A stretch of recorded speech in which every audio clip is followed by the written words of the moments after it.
Pra, këtu jemi në këtë udhëtim, por para se të fillojmë, ju lutem abonohuni, lëshoni një like, komentoni dhe ndani. Kur mendojmë për planetët me unaza, zakonisht presupozojmë se ekziston vetëm një në sistemin ton diellor. Saturni. Por po të them se ka edhe 3 planeta të tjera të ngjashme me Saturnin? Po, është e vërtetë. Jupiteri, Urani dhe Neptuni kanë konfiguruar të veta me unaza. Shumica e njerëzve nuk i njohin sepse janë shumë më të holla dhe pothuajse të padukshme nga toka. Ne mësuam për to vetëm kur sondat Voyager 1 dhe Voyager 2 kaluan nëpër to në vitin 1970.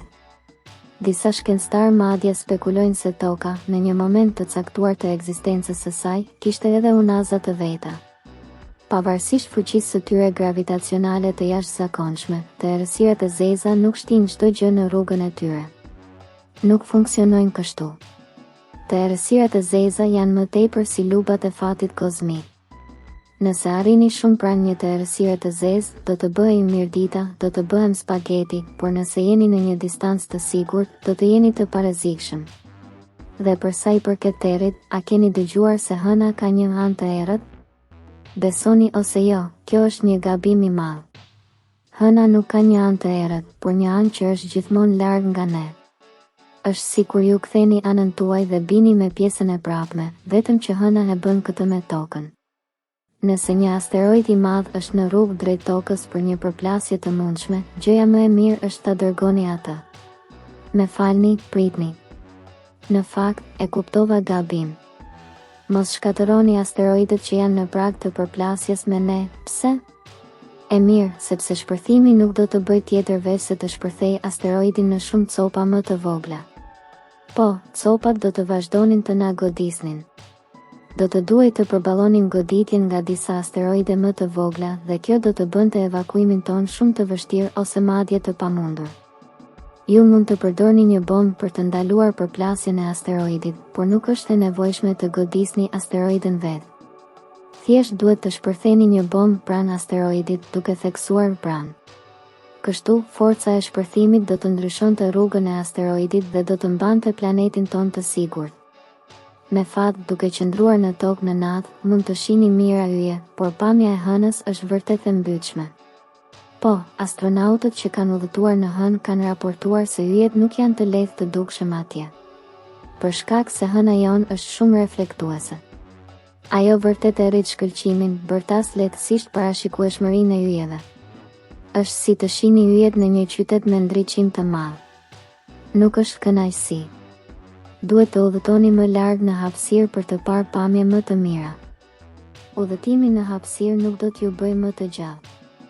Edhe pse është e vërtetë që astronautët mund të rriten deri në 5 cm në hapësirë, kjo ndodh sepse graviteti i tokës nuk i shtyn dhe këmbët e shpinës së tyre janë të afta të zgjerohen pak. Por ky efekt është vetëm i përkohshëm. Sa herë që ktheheni në tokë, do të ktheheni në lartësinë tuaj normale, fal gravitetit. Dhe udhëtimet në hapësirë nuk bëjnë që ju të plakemi më ngadalë. Nuk është ashtu siç mendohet. Albert Einstein ka teorizuar se koha do të kalonte më ngadalë për një person që udhëton me shpejtësi të lartë krahasuar me një person të ndalur. Kjo quhet dilatimi i kohës. Dhe, megjithse është e vërtetë, do të duhet të udhëtonit me shpejtësi të jashtëzakonshme, në të njëjtën kohë për të parë ndryshimin në shpejtësi të plakjes. Për shembull, majtas, shpejtësia e dritës. Po, me teknologjinë tonë të tanishme të udhëtimit në hapësirë, ndryshimi i kohës është aq i vogël sa që nuk vlen të llogaritet. Nëse menduat se të qarurit në hapësirë është e pamundur, e para pse? Dhe e dyta, jeni gabim. Është thjesht ndryshe, sepse nuk ka gravitet që të tërheqë lotët. Ata nuk rrjedhin poshtë fytyrës suaj ashtu si në tokë. Lotët mbeten të ngjitur në sy dhe formojnë një lloj fshike uji. Madje mund të mbulojnë syt nëse qani shumë për to megjithse është e mundur të qani në hapësirë, është më mirë të mos bëni kështu.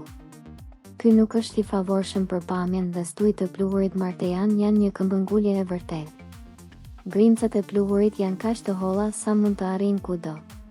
Këto stuj të pluhurit mund të zgjasin për muaj, por nuk mund t'ju dëmtojnë fizikisht asnjë pajisje që lëm në planetin e kuq.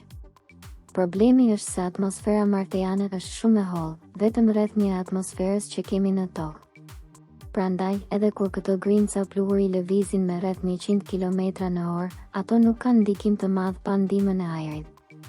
Por ajo që mund të bëjnë është të mbulojnë panelat tona diellore dhe të vendosin roveret tanë në hibernim për të kursyer energji. Dhe unë nuk do të vendosja këtë pluhur. Kujtojani çfarë mund të bëj ky pluhur i hollë me mushkëritë tuaja në gjatësi të gjallë. Drita yll, si më pyet se çfarë jem mbi botën kaq lart. Ky këngë është një gënjeshtër, po, pavarësisht këngës së njohur për fëmijë Ylli i vogël, yjet nuk janë të vogël, janë të mëdhenj.